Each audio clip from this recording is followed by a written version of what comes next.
G'day guys, welcome back to the DORA project. Today's video is really exciting because we're actually going to introduce some modifications and some new bits and pieces to the boat. I don't know if you can see what's behind me, but the sounder that I'm running currently is a LOWRANCE Hook 4X GPS, and it's been doing the job for a while now, but it's time to introduce some big boys toys. This is LOWRANCE's 9-inch Elite Ti2, and I'm not introducing just one, I'm introducing two to DORA. We're going to have one on the console and one on the bow, and these two things, well, this sounder is awesome because these two sounders will wirelessly talk to each other, so it makes the installation really easy for a numpty like me, and we're going to take you through what we do there. Stick around and let's do it. This is not an unboxing channel by any means, but I know that there are a lot of people out there who are looking for their next sounder. So I'll just run you through what comes in the box, and then we'll get straight into the install. So opening it up, first thing you're going to see is your LOWRANCE, or your sounder. It's beautifully protected with some plastic. The back, your LOWRANCE brand is protected as well, and then when you take off the cover you get the first glimpse of what your 9-inch touchscreen is going to look like.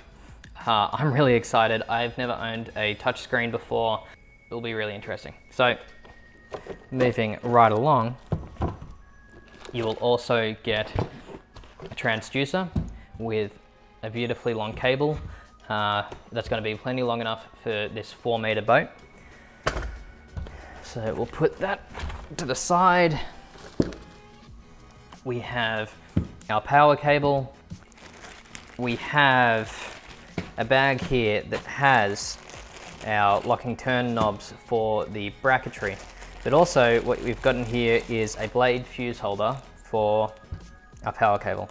So those things go together.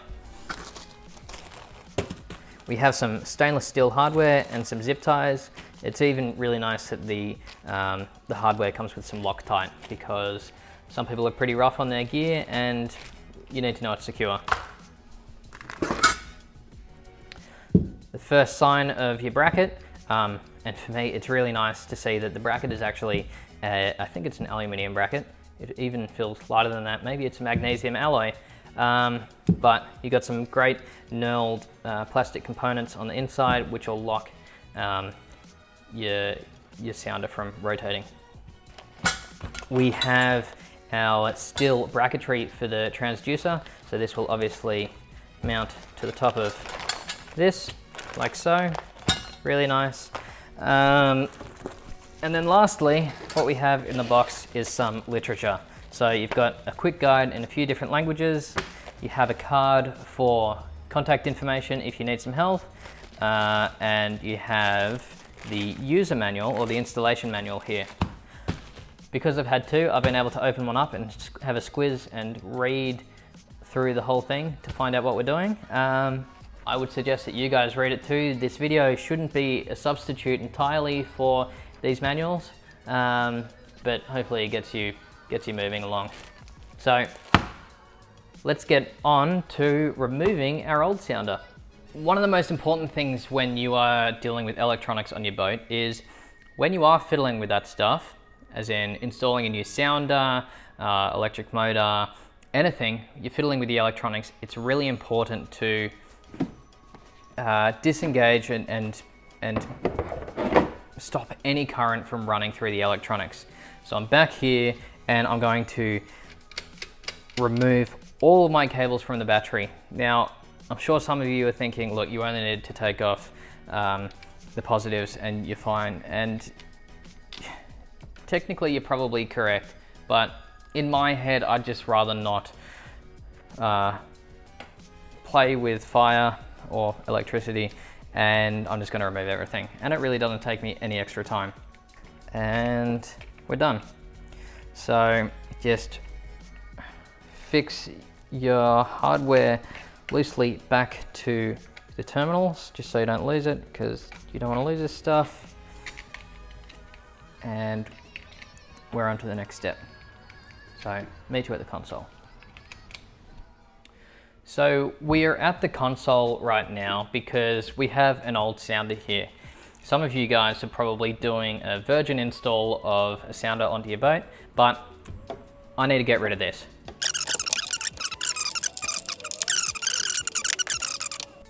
In similar words as the mighty car mods, guys, it's really interesting when you actually start to remove this stuff. So the vessel archaeology of this, when you remove the bracket, you can see so many misdrilled holes, and it's really disappointing. This large hole that was used to run the cables through looks like it's been chewed by, I don't know, a gumming toddler. Like it's just a really bad job. But again, this project, we're gonna find these things and we're gonna fix them.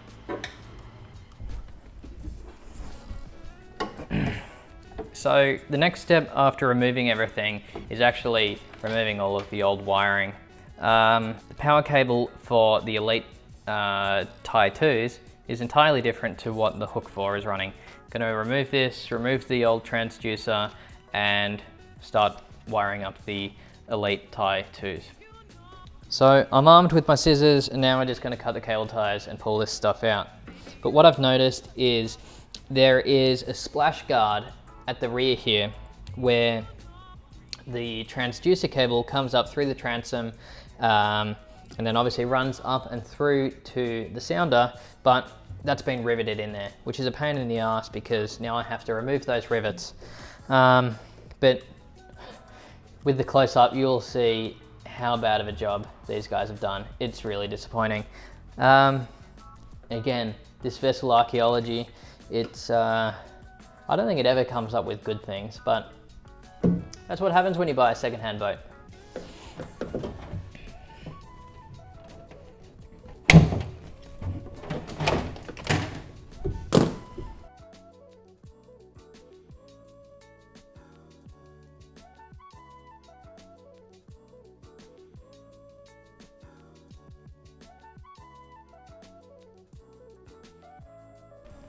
So guys, one of the first things you need to consider when you're installing a sounder onto your boat, after you've chosen your sounder, is where it's going to be placed. So again, like I was saying before, I wanted one on the console as well as one on the bow.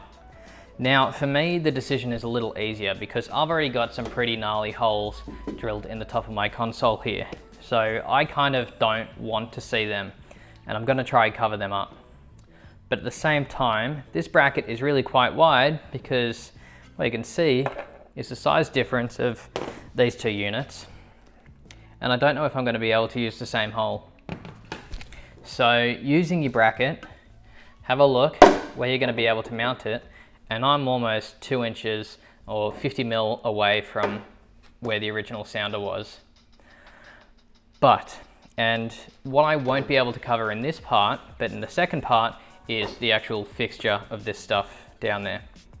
I really want to use some ram mounts for this because they are fantastic to swivel and move the sounders around, but also it makes it easier to remove them from the boat. So with that in mind, I should be able to use the existing enormous hole that's in the console, where I'll be able to elevate the sounder in the same position and have it right in front of me. The other part, and the other reason why I want to use this and move further to the left, is the top of the console is quite valuable with real estate for where you can put things. So I've obviously got my wash tub, and I like to put my phone there. So I don't want to totally take up this space with the sounder. So I'm going to use the ram mount, fit it here. I'm going to have it elevated with the bracket, and it's going to look great here. It's also going to be more centered into the boat. So if you're further to the left, or the stern, no, what am I going to say? The port side of the boat. Oh God, this is a boating channel. On the port side of the boat, you're going to see it just as well as the starboard side. So I'm going to still use this hole, but I might have to make it bigger to accommodate the diameter of these terminals. One of the other most important things about doing any wiring on your boat is the chronology or the sequence that you wire things. For example, this unit has two different cables that'll run to it. Obviously the power, but also the transducer or the information. For the power cable, like we were just showing before, the diameter of the terminal is rather large, but the opposite end of that cable is really quite narrow, and that's really easy to slip through some smaller holes, especially this one here, and straight into the switch panel. But where it becomes tricky is the transducer cable.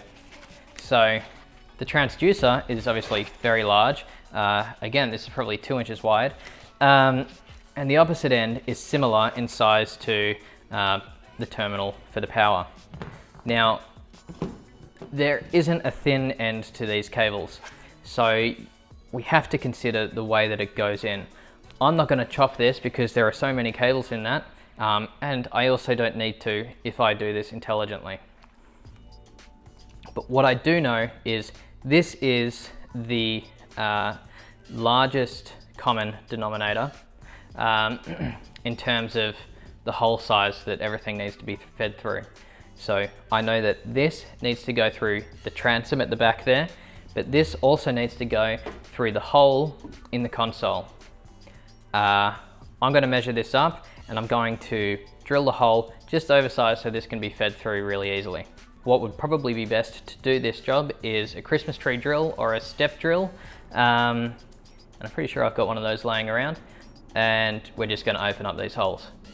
In a best case scenario, this hole wouldn't be there and you'd have to drill it yourself. And that would have been much nicer, but we get what we're given. This right here is our step drill. It goes from 4 mil all the way up to 32 millimeters. Whilst we don't need that, or the 32 millimeters, we're going to need somewhere in between. And this is really good, so you don't have to keep changing your drill bits. This is a terrible drill to be using, but it's what I've got, so bear with me. I've made sure that I moved my hydraulic cable. I don't want to drill into that. That'd be terrifying if I did. And yeah, just make sure that everything else from the other side is clear. So let's go.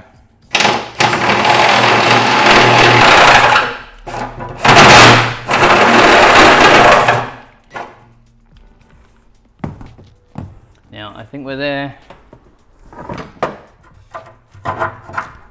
And we're through. Safety first too, guys. Make sure you wear your goggles. Because with aluminium, you can't use a magnet to get any chips out, and you really don't want that pain in your ass or your eye. Either one.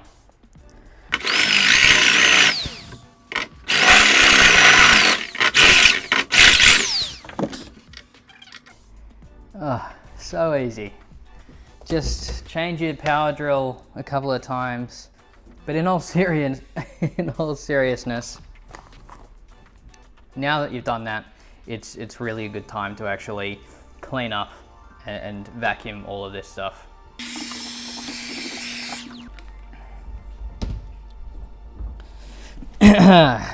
All right, so now that we've got our, I think it's 25 millimeter holes drilled in the console and the transom, it's time to feed through the transducer cables. Some of you might like to actually mount the brackets first, but I might do it, feed the cables first, and then so I can leave it all sort of protected whilst I do this from the back there. So let's go jump out of the boat again and start feeding it through.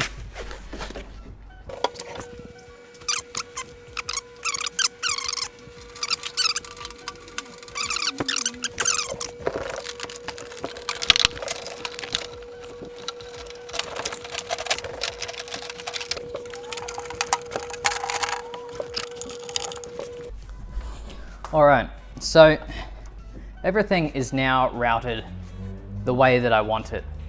But what you would have seen is that there is a huge excess of cabling. And that's a really good thing if you ever move to a larger boat or you have a larger boat.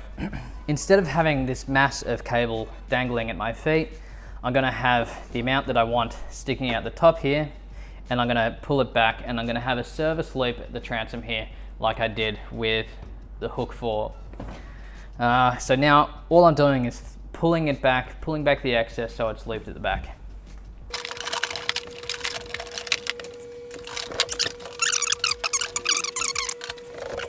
Now, your next part here is to mount your bracket to your transducer.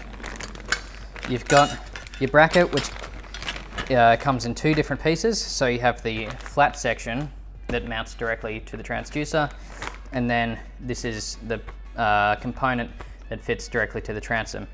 And then the 2 of them are connected with a nut and bolt, and that will allow you to swivel it to adjust the position of your transducer to get the best image quality that you can.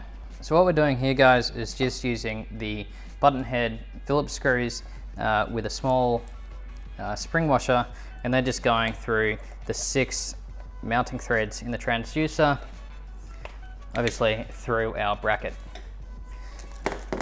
And that comes in the packet with the zip ties and a few other bits of hardware. Now, you're gonna likely need 2 10mm spanners for this. I'm assuming they're 10mm. I'll probably dub over if it's not. 10mm. Now, it's important that we don't do this too tight just yet. We need to tune the positioning of this to suit every boat. And we do that to both sides.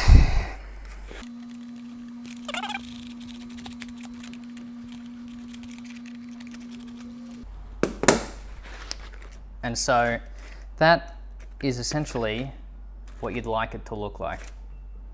No, it's not. Look, that cable should probably be on the other side of this. I've screwed that up. I'm gonna have to undo this. Ah, crap.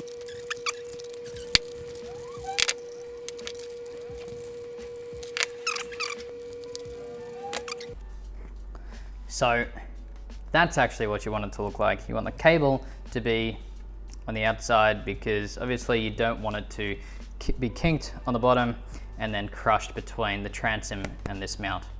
So the bracket is really clever. It's got that notch in the center there that cable will run through and come on the other side. Next, we just have to mount this up to the transom.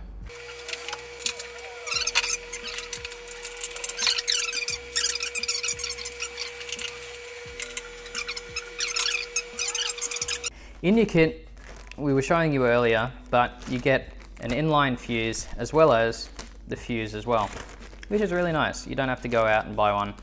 It all comes in the kit. So your fuse will be connected directly to your positive lead of your power cable. Oh, and they even come with some nifty little connectors for you. I have made the mistake before of placing the fuse in the fuse holder before even connecting everything, and that's a surefire way of blowing everything up. I would not do that. For those of you who are least familiar with electronics, your positive is most or almost always your red cable, and your ground is your black. So we're going to get the red cable of your power cable with your fuse. Now, this is bidirectional. I don't believe it's all that sensitive with which way it goes. Now, you place your 2 pieces or your 2 red cables together, and you push this little, I don't even know what you'd call it, connector over the top of your 2 cables. Now, not everyone will have something like this. This is a fairly basic crimping tool, and then you've got a more professional tool. I'm going to use this because it applies the correct torque to these type of connections, and I'm just going to crimp it together.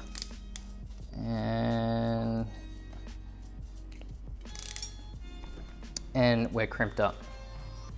Now, those 2 are connected, which is fantastic. I'm not entirely certain yet as to why they provided 2 of these. Maybe it's because they expect you to screw one up, or I'm not sure. But it's really nice that there is a second one there.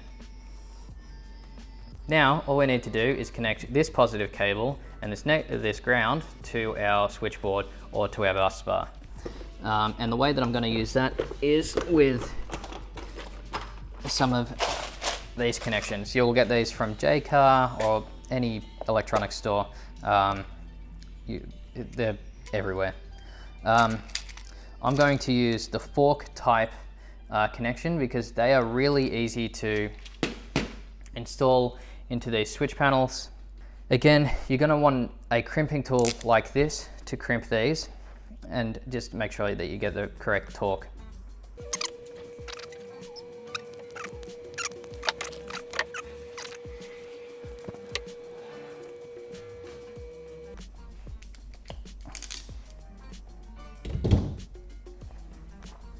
So that's what we're looking like.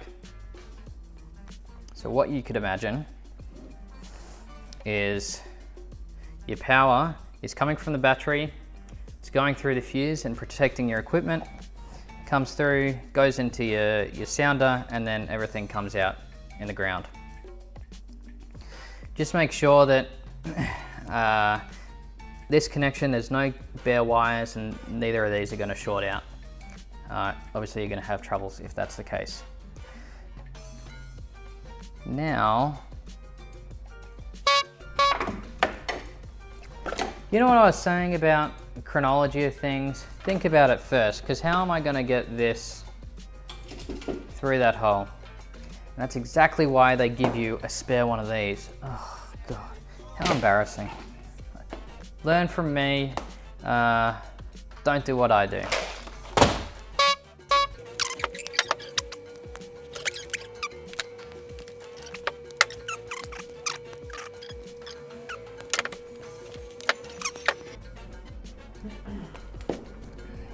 All right, so we've learnt our lesson. Let's go and feed this through our hole first. I'm gonna go down and through.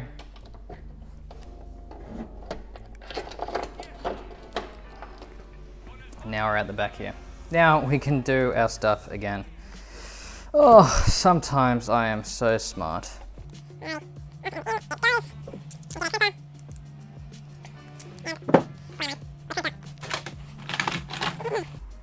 Now, what we're going to do is put this into our bus bar. Now this is going to be a really challenging thing to shoot. You guys should be familiar with your bus bar. We're basically putting the negative or the ground to the ground and this to the positive. If you've got a switch panel and you wanted to switch on your sounders, you might want to have a blade style fitting because that's what most switch panels use. And that'll go straight in the back, but this is still going into the bus bar. All right, let's do that.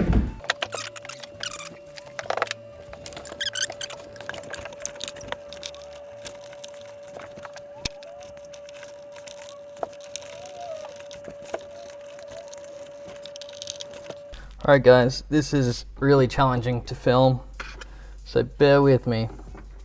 This side here that I'm pointing at is the negative side of the bus bar, and this is the positive.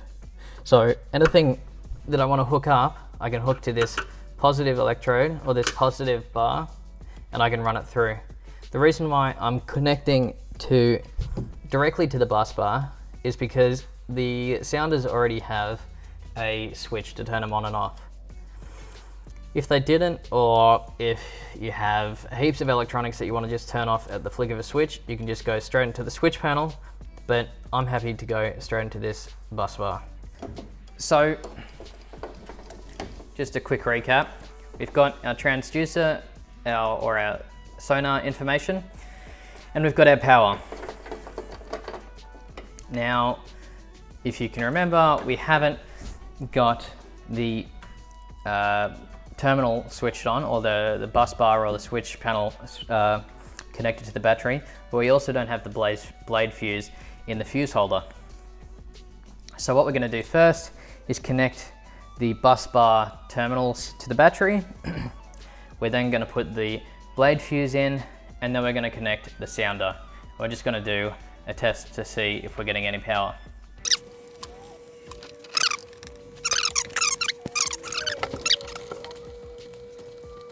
Now it's the moment of truth. We're going to just see if we're getting power to the unit, and whilst we're not in the water, we might be able to see as well if we're getting some information from the transducer. So let's grab our unit. Now, very easy communication or design communication here. The red power terminal goes into the red hole. There are 2 notches in here, and so it isn't possible to put this in incorrectly. So if you're struggling, just make sure that you have a swivel of it first.